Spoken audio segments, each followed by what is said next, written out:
Good morning to everybody. So, I am Hardin Vishwas, Academic Counselor of IGNOU. So, today this is MMPC002. Course title is Human Resource Management.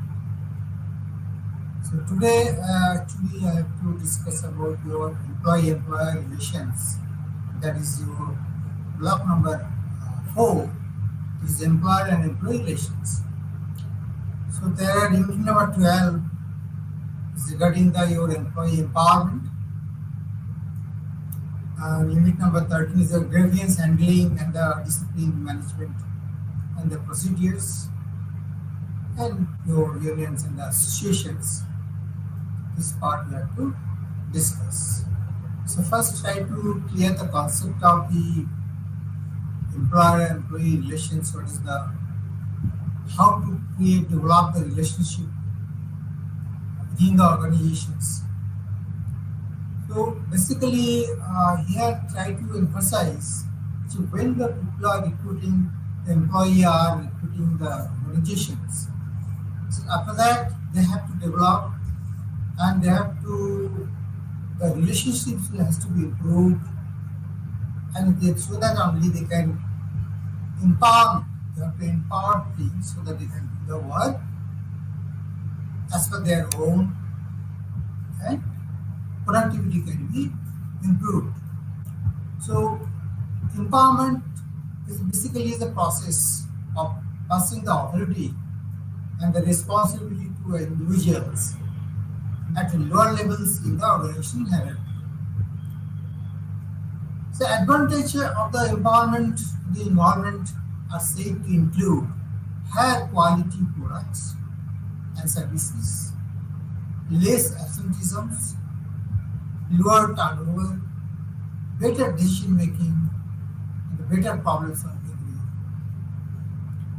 In turn, the result in the greater organizational effectiveness. The Deschamps in 1984 has written these things. So, what are the characteristics of the empowered organization companies with a high level of job autonomy? Usually have the following characteristics. Means how to define these companies empowered. How to define this is the category, this type of some of the characteristics should have this particular organizations. First is they invest a lot of time and effort in hiring to make sure the recruits can handle the workplace, the freedom, their organizational hierarchy is flat. Number 2 is they set loose guidelines so workers know their decision-making parameters. Shouldn't be so hard and no complex nature of guidelines should be. Third is your accountability in the paramount results matter from more than the process. Fourth is high quality performance is always expected. And 5 is openness and strong communication encouraged. Employee satisfaction is the core value because all these things, when the organizations are, we can say, there is a empowered organizations. Until and unless the employees are not, until and unless the employees are to be satisfied, then only we can say, yes, the organizations are empowered. Some of the guidelines for introducing the empowerment. Then understanding the changes to achieve this. Selecting the strong leaders, involving the people, creating the transition project teams, providing the training in new skills, then you're establishing the symbol of the change, acknowledging and rewarding the achievements. These all are basic needs for the empowerment.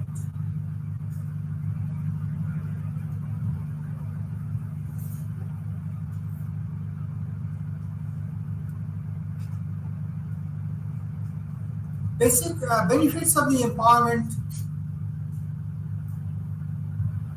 benefits of the employee organizations itself by creating an environment which encourages proactively problem solving. Means the environment should be such a way so that the employees can happily work there and collaboratively they can do these things. So what are the problems that will come? Proactively they can do it. For employees, empowerment provides a sense of high esteem, high degree of involvement and the participations, a learning environment opportunity for the personal growth and development and a greater sense of achievement. Replacing the fear and greed hierarchy with a network of the empowered.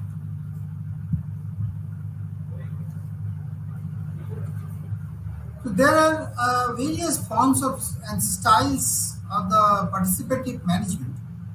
One of them is widely applied and the practice is the quality circles,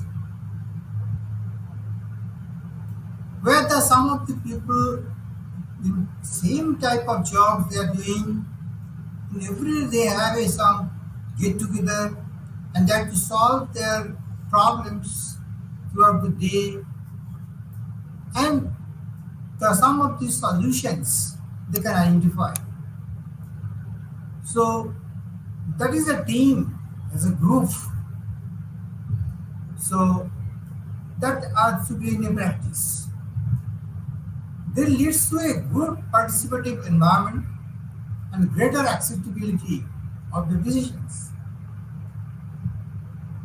So day to day, every day, they have a meeting in the end of the work or at the end of the day, they sit together and try to identify where the problems are there, the solution they can start their own, and they can solve this.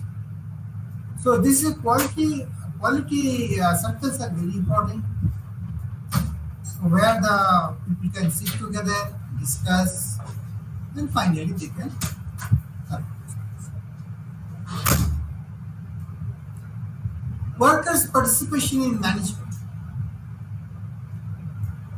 The philosophy understanding the workers' participation stresses and is a demonstrate democratic participation in decision making, the maximum employer and employee collaboration, minimum state interventions, realization of a greater measure of the social justice, then greater industrial efficiency, and higher level of organizational health and effectiveness. So, it is some of the philosophy, it is the stress is given for the workers' participations. This is the things has to be followed. So, what are the objectives of the workers' participation in the management and the objectives of the workers' participation in management are as follows.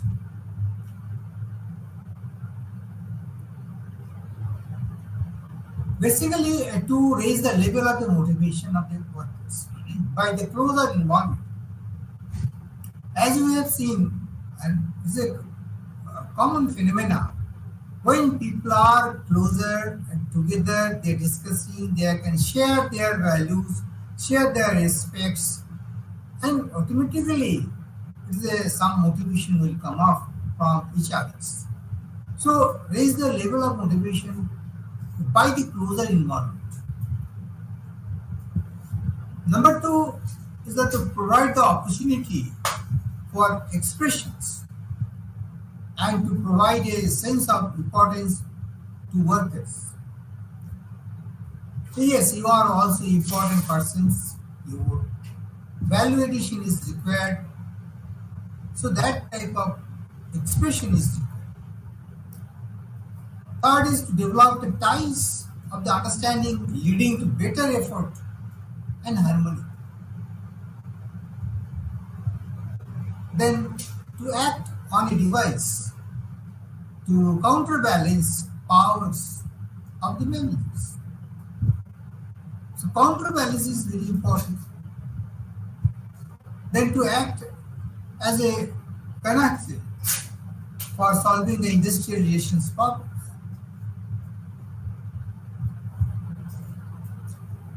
Now, how to form this? The forms of the participation, how to form this formation of the team. So for that, one of the process is collective bargaining. It results in the collaborative agreements which lay down the certain rules and the conditions of service in an establishment.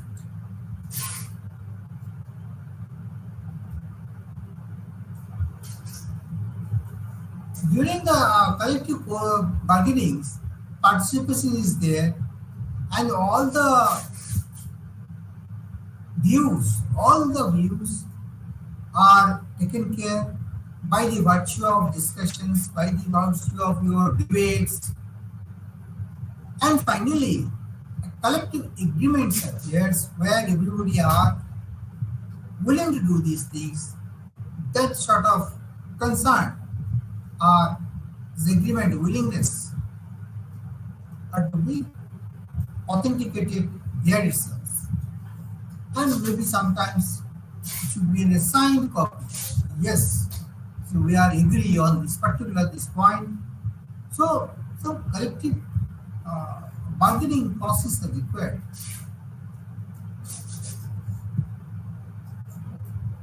Obviously, there will be some certain rules and conditions are there. You cannot beyond this, and during the discussions, you have to obey some of the rules. Cannot beyond the boundary you cannot go. Then another form is your works councils. These are exclusively bodies of the employees. So there is some councils are there. What are the work related in regards to your works matters? Are there the works are loading? Basically, the loading of the works are rationally is given or not. So that councils will be verified. The council will be look after the matters, and some of the bodies are there. Yes, so that all the employees are equally loaded and they are also participating in the works with the full steam and with the dedications. Dedicatedly they can do these things. Another form is your joint management councils and the committees. So mainly these bodies are consultative and advisory,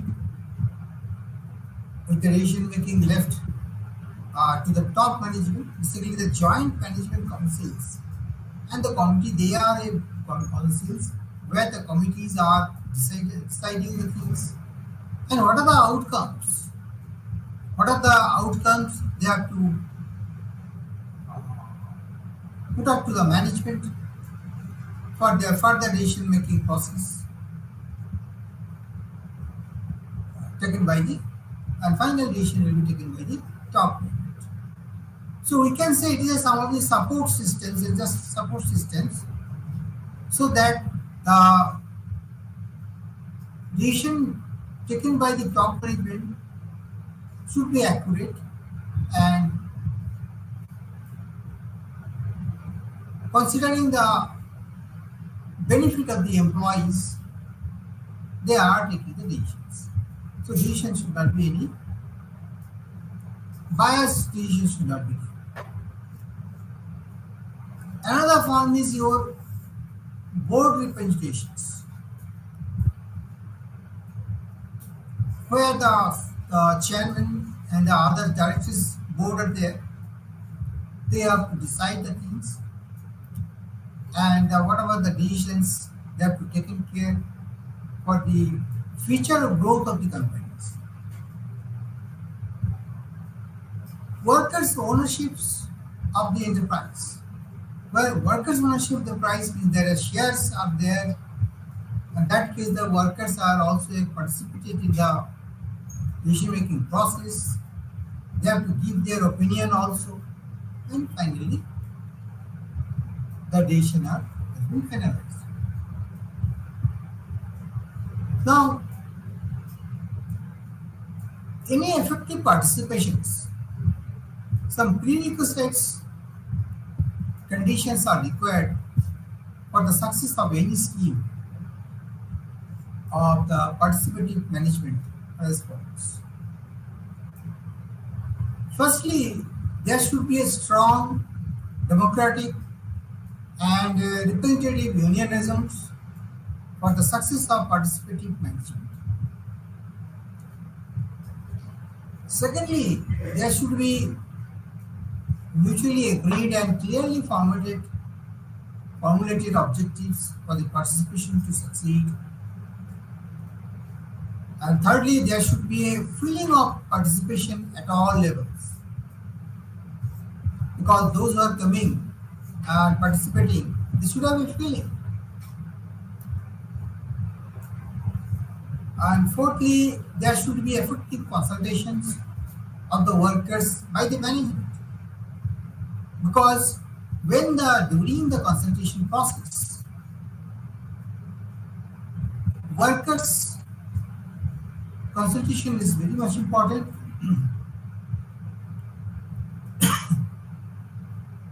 And management is also to be keen to learn, keen to hear of all these things what the workers are saying. So that type of communications and that have to be fulfilled. Fifth is both the management and the workers must have full faith in the soundness of the philosophy underlying the concept of labor participations. So trust and faith is an important part. Both the management and the workers. Both have to be respect, faith is important. Now coming to career development is the function of the human resource management, which aims to providing the opportunities for the people to develop their careers. And here the career planning, succession planning, two major parts of the career development. Training and development plays a major role in the career development, and some of the functions in the career planning and the things are there. Some trend analysis are there based on these different steps are there. It includes the steps of how to analyze the things.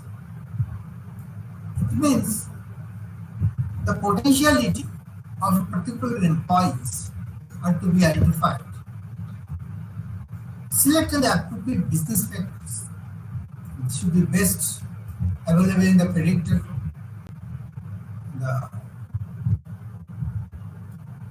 the issue of the predictors and the trend analysis.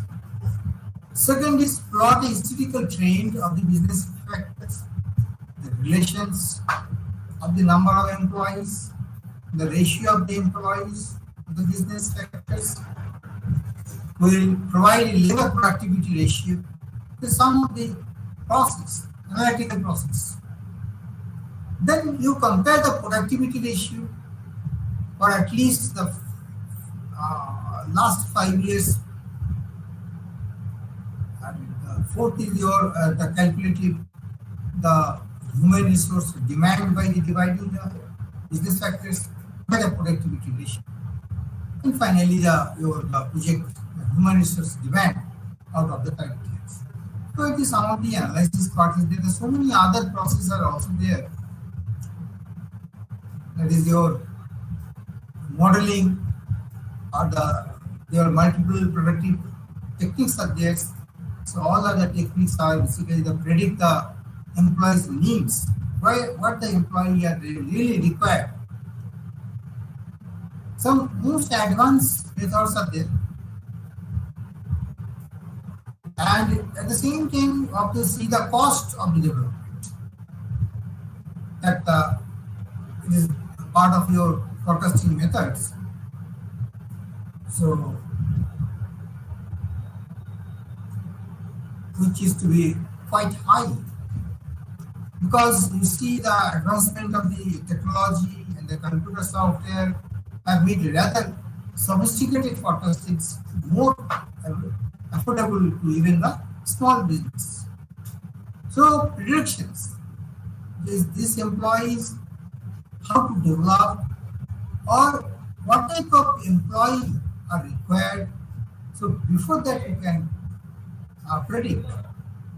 So accordingly you can plan all these things. So many approaches are there, quantitative, qualitative approaches. Your the expert forecast are there. And there are some of the techniques, the Delphi techniques are also there, where if you can take the views or take the details of the employees, and finally so it attempts to basically Delphi techniques most of the times coming in the exam also as a short note.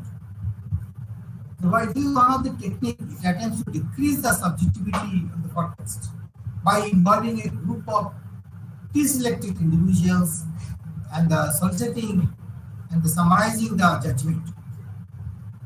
It's a group decision making process, and it works better best situation where the dynamic technological changes are affecting the staffing levels, where it is very important. Ideally, basically the HR human resource planning, both quantitative and the qualitative approaches are there. So there are workforce analysis out what are the labor turnover rate, absenteeism rate, then your workload analysis, job analysis. All are basically finding out the abilities of the skills and the required to be job efficiently.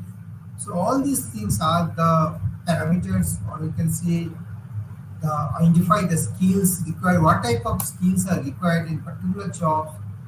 So all are to identify the qualifications and the experience required to them for job analysis purpose. Again, the job analysis, you can see there are two parts to now again after that, now you have to measure the effective the workers' participation in the management. I think some link was there in the earlier slides. We discussed already. Certain conditions should be satisfied, because at the time of doing the discussions, some of the conditions has to be set. One is the managerial attitudes, union cooperations, winning participations, and the workers' attitudes. All these things are the conditions are to be fulfilled. Because manager, if they are not willing to discuss, not able to consulting the workers, then usually that meeting, that participation cannot be fulfilled. So manager has to be, that type of attitude should be there. Yes, the workers, he is our subordinate, and he is also a part of our company. So we have to listen carefully. That type of attitude as manager has to show. At the same time, union cooperation is also there. Union is also to be cooperate always. That barrier should not be there. So both way, managers some responsibilities are there to fulfill, how to, how to create, to make the workers' participation more effective or more successful. So both ways should be, initiative has to be shown. So in their working life, because the employees do get the dissatisfied most of the cases with various aspects of the working, maybe with the attitude of the managers, policy of the company, and the working conditions, of behavior of the company. That's why sometimes they are reluctant to discuss with the managers, because already the work employees are suffering a lot, maybe personally, or maybe in the home front, or maybe the environmentally, or in the socially. So that's why sometimes they are reluctant. So the policy of the company should be such a way so that they can encourage. So the employers try to ignore and suppress the grievances. Now, dissatisfaction is one of the main things. We are now coming to grievance handling process. We have to see where, how to, what type of grievances and where the sources of the factors of the grievances. So one of the things is dissatisfaction. Because of that, the grievance starts. The first stage is dissatisfaction. Then second stage you have complaint, and third is the grievances.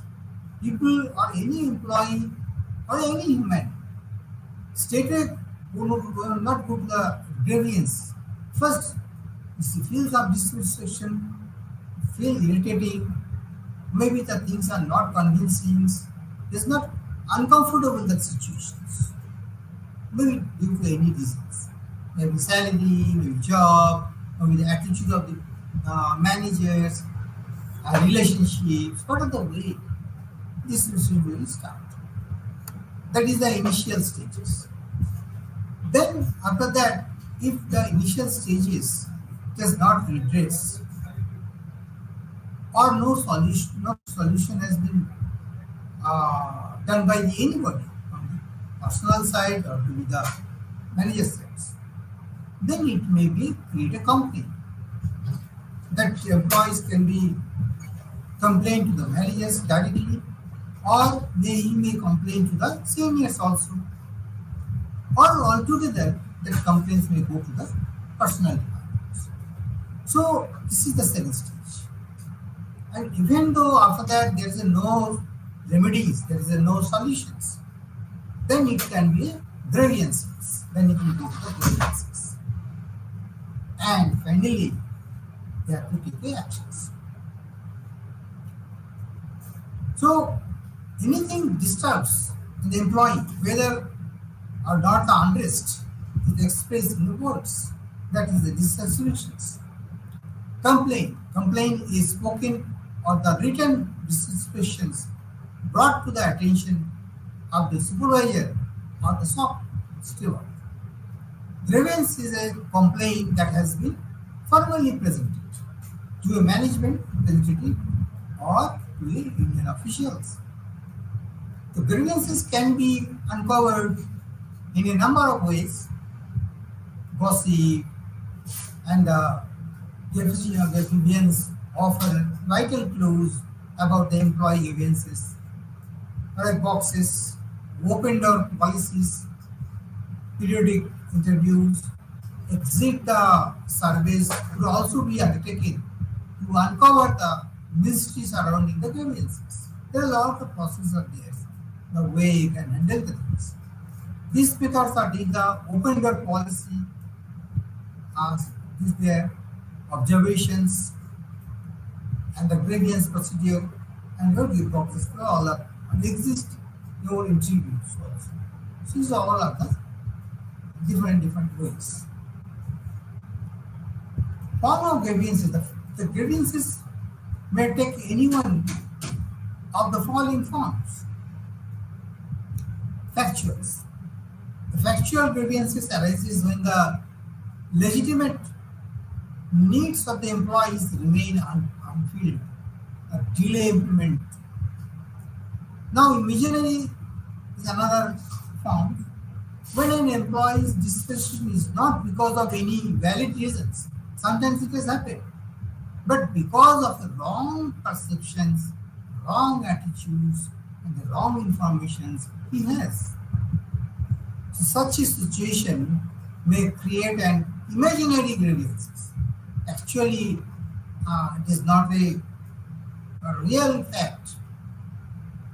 So, though the management is not at fault in such instances, still it has to clear the some fog immediately. So that type of things has to be cleared. Disgraced.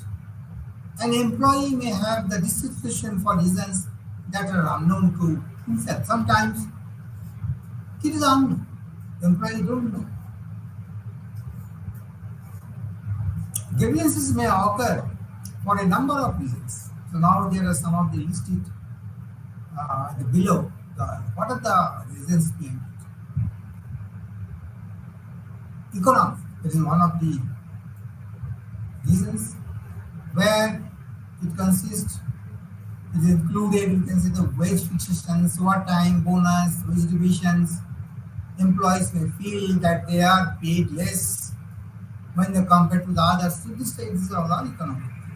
Work environment, poor physical conditions of the workplace, tight productions, norms, defective tools and the equipment, poor quality of materials, unfair rules, lack of recognition. So is the what? Supervisions relate to the attitudes of the supervisor towards the employee, such as perceived notions of bias, favoritisms, nepotisms, caste affiliations, regional feelings, etc. These are very vital things. Most of the cases, the supervisions are very important. Most of the dissatisfaction starts from their results. Work group. Employees unable to adjust with his colleagues is another issue. Most of the new entrants, new employees are facing these problems. Suffers from the feelings of the neglect, victimizations, and becomes the objects of the ridicule and humiliations. So these are all the reasons. Now features. For good grievance handling procedures, some of the features are listed here, where you can say it's a good grievance handling process. Fairness, facilities for the representation and the representations, procedural steps should be limited to 3. There should not be so much. Suppose you have applied for the grievance, you have to submit it, and maybe there are 6, 7, 8 steps are there. That should be. Then it will take a long time, and there is a fair chance solution may not be available with the time frames.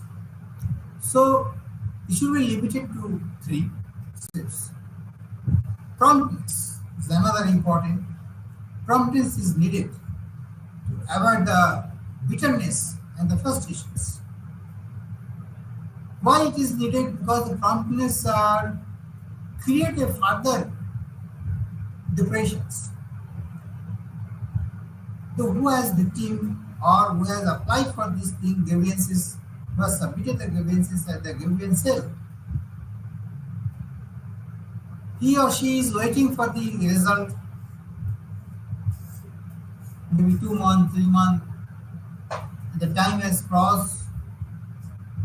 So further depression will start, and it will affect to the other employees also, because it is propagated to others also. Oh, nothing will be done because the management are not taking seriously. Files are already lying there, but they are not taking the decisions. So that type of propagations, it will be that type of it will provoke further for the other employees also, and it is a spreading and will increase the depressions further. So to avoid these things, as early as possible, the solution should be utmost care should be there so that solution can be obtained as early as possible. Then we can say it is a good procedures. Essential prerequisites or grievance handling procedures, some of the things are very required. Conformity with the statutory provisions, unambiguity, there should not be any ambiguity. Simplicity is required, promptness and training, and follow-ups. And finally, follow-up. Discipline is the regulations and the modulation of the human activities. To proceed with discipline is one of the main, because without discipline, you cannot control or you cannot reach to the objectives, whatever the procedures are.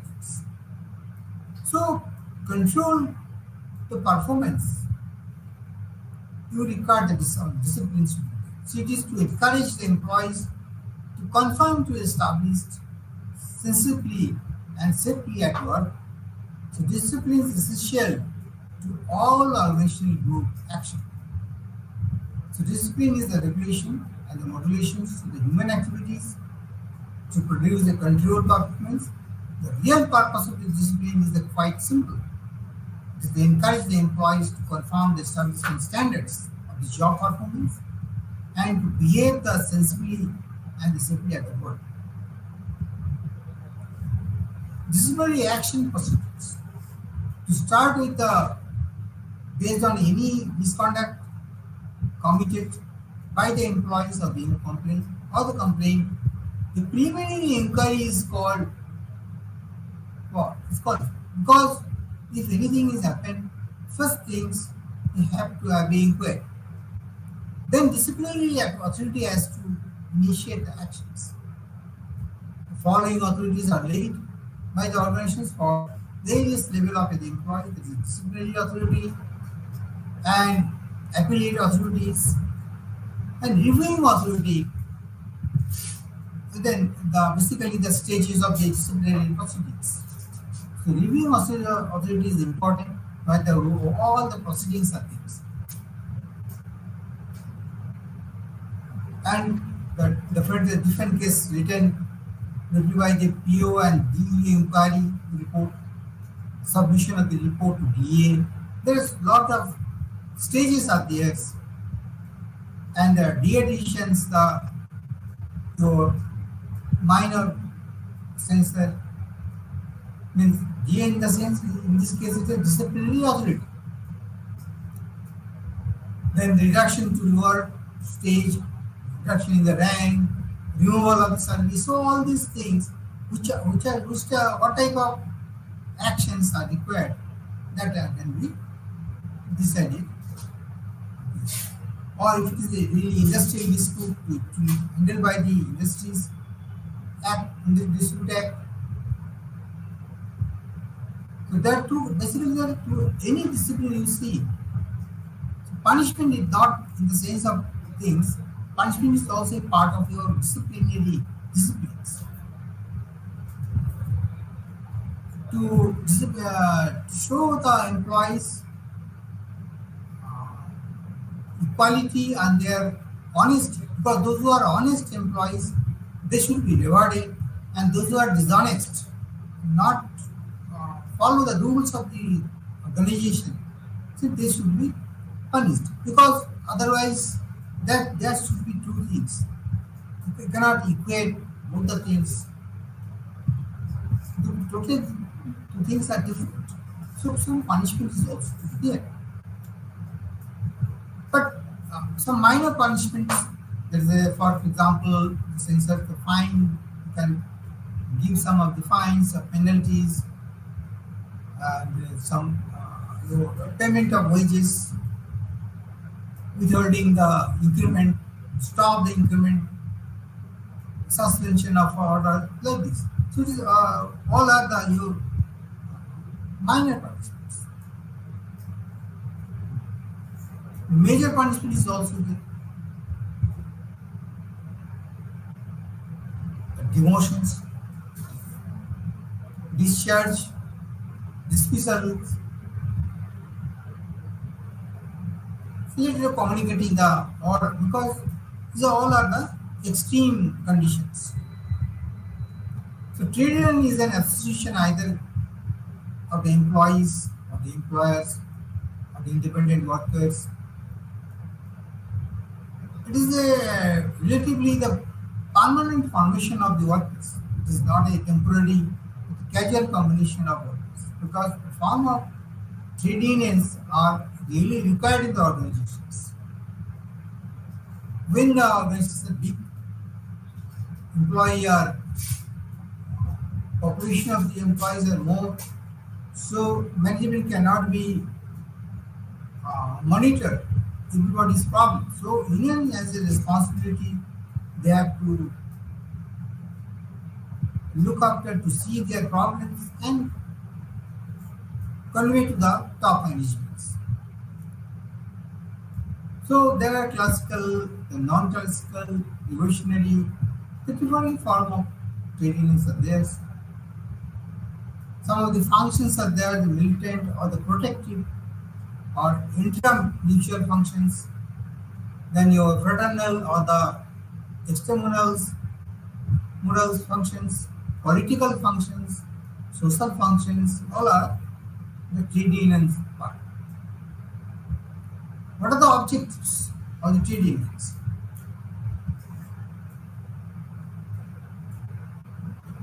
The wages and the salaries, it is really as per the norms or not, as per the government directives or not, that to cross check. Basically, management are doing all these things, keeping in view of the statutory instruction with the government, but still this will be validated by the trade union also. Trade union leader and the union leader should be present during the formation of the wage divisions, salaries, and their concerns is also to be well taken.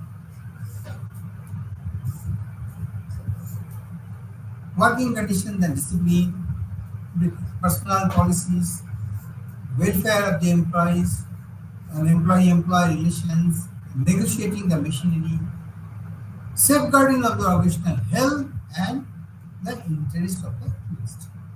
So now, health is one of the issues. After COVID, post-COVID, most of the companies are they have increased their budget for the health welfares. So that is also a part of it. Your objectives of the trade unions for medical facilities, the hospitalizations are well defined or not, and that is the reimbursement of the from the management's part to be taken. Now, role of the unions, they are sectional bargainers, white collar, etc. Because you see the most of the those who are working in the corporate levels, and these are in the worker levels. The different dress code are there, will be identified to differentiate the classes, define the class of the workers. Immediately you can identify who are in the which class of uh, which sections. So unions representing the interest of the class as whole, France Agriculture Unions, Federation of Unions, and the civil servant unions. There are so many different countries are in a different roles. USSR is different. They are being target for the productions, the mixed price. And this is the way partners in the social control.